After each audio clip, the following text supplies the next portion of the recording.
जय हिंद दोस्तों। कैसे आप सब? आशा करते हैं आप सभी लोग अच्छे होंगे और कंटिन्यू अपनी तैयारी कर रहे होंगे।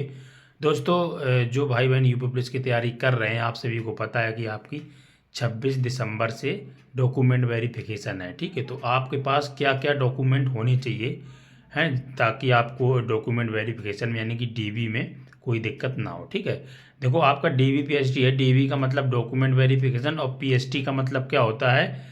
Physical standard test. ठीक है, जो आपका पहले तो आपका जितने भी आपके डॉक्यूमेंट हैं यानी कि जितने भी आपके पास ओरिजिनल कागज़ हैं सारे चेक होंगे।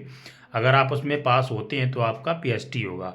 पीएचडी का मतलब होता है फिजिकल स्टैंडर्ड टेस्ट, यानी कि आपके शरीर की जो लंबाई चौड़ाई सारी नापी जाएगी, वजन नापा जाएगा, ये सारी चीज़ें होंगी। ठीक है, तो वो सारी चीज़ें होती हैं। तो आपको बता दें पहले तो कि आपका फिजिकल जो फिजिकल से पहले जो डीवी पीएचडी होगा उसमें कौन कौन से आपके डॉक्यूमेंट लगने वाले हैं। ठीक है, तो डॉक्यूमेंट बहुत ज़्यादा कुछ नहीं लगेंगे, वही डॉक्यूमेंट लगेंगे जो आपने फॉर्म ऑनलाइन करते समय जो डॉक्यूमेंट लगाए तो वही डॉक्यूमेंट चाहिए।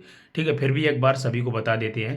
देखो पहले तो आपके पास आपका आधार कार्ड होना चाहिए। आधार कार्ड हो या पैन कार्ड हो या पासपोर्ट साइज़ की फोटो, पासपोर्ट साइज हो आपके पास, मतलब ऐसा कोई आरडी आपके पास हो जिसमें आपकी फ़ोटो लगी हो, स्पष्ट दिखाई दे। ठीक है, फिर आपके पास एडमिट कार्ड होना चाहिए। जो डीवी के लिए 16 तारीख के बाद आपका एडमिट कार्ड डाउनलोड शुरू हो जाएंगे, तो आपके पास एडमिट कार्ड होना चाहिए, आधार कार्ड होना चाहिए और यूपीपी का जो आपने फॉर्म ऑनलाइन किया था वो आपके पास फॉर्म भी होना चाहिए। अगर जिनके पास नहीं है तो कोई बात नहीं, अगर कोशिश करो आपके पास हो तो ज़्यादा ठीक है। ठीक है, फिर आपके पास हाई स्कूल और इंटर की मार्कशीट होनी चाहिए। कुछ बच्चों ने कुछ समय पहले की थी हाई स्कूल इंटर, तो उनकी मार्कशीट और सनद अलग अलग होंगी, तो वो आपको मार्कशीट और सनद दोनों लेके जानी है। ठीक है, और जिन लोगों ने ग्रेजुएशन किया हो, तो अगर आपने ग्रेजुएशन कर रखा है और फॉर्म ऑनलाइन करते समय आपने ग्रेजुएशन की सारी डिटेल्स उसमें भर रखी है, तो आपको ग्रेजुएशन के तीनों सालों की आपको लेके जाना है मार्कशीट, और फाइनल ईयर की भी लेके जाना है। अगर आपके पास डिग्री हो तो डिग्री भी ले जाएं साथ में। ठीक है, अगर डिग्री नहीं है तो कोई ज़रूरी नहीं, पर फाइनल ईयर तक की आपको मार्कशीट जरूर साथ में लेके जाना अगर आपने उसमें डिटेल भर रखी है तो। अगर आपने डिटेल नहीं भर रखी है तो कोई ज़रूरी नहीं।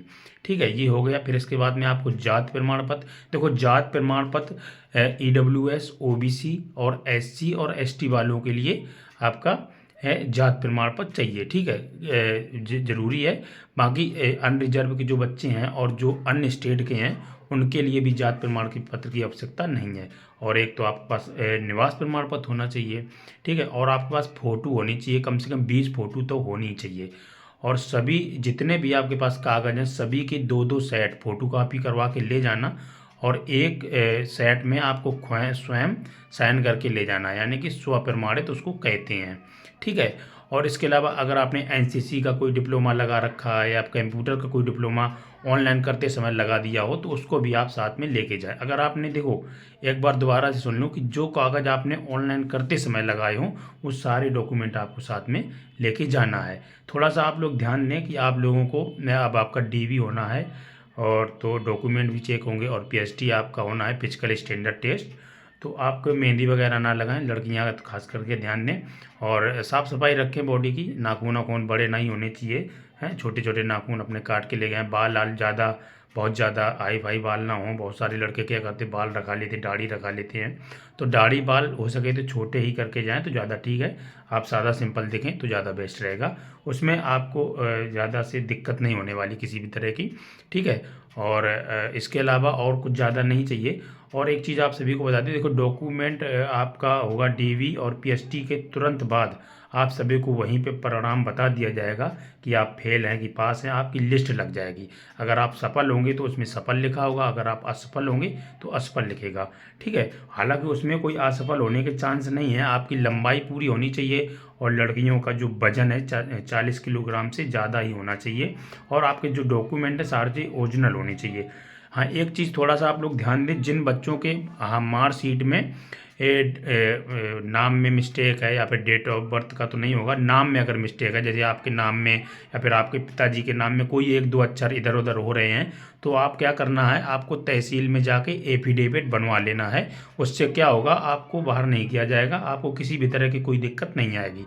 अगर आपके हाई स्कूल की मार्कशीट में कोई और नाम थोड़ा सा मिस्टेक हो रहा, आपके नाम में, आपके पिताजी के नाम में 1-2 अक्षर में मिस्टेक हो रही है, तो आप जाके तहसील में जाके एफिडेविट बनवा लें, उससे और कोई प्रॉब्लम नहीं होगी। ठीक है, बहुत सारे बच्चों की हो जाता है कई बार बोर्ड की गलतियों की वजह से, और ध्यान नहीं देते आप लोग, नहीं उसको ठीक कराते हैं, तो वो मिसमैच होते हैं, कई बार अक्षर में मिसमैच हो जाते हैं, है ना। तो उसको आप सही करा सकते हैं। जैसे मेरा नाम आशीष कुमार है, अगर देखा जाए उदाहरण के तौर पे, जैसे हाई स्कूल के मार्कशीट में मेरा आई और इंटर की मार्कशीट में डबल ई है, तो उसमें उसको क्या करना है, तहसील में जाके एफिडेविट बनवा लेना है, तो उससे कोई दिक्कत नहीं होगी। ठीक है, और कोई दिक्कत होने वाली है नहीं किसी को, और कोई डाउट हो तो कमेंट कर देना। बाकी मिलते हैं नेक्स्ट वीडियो में। बेस्ट ऑफ लक सभी को, ऑल द बेस्ट।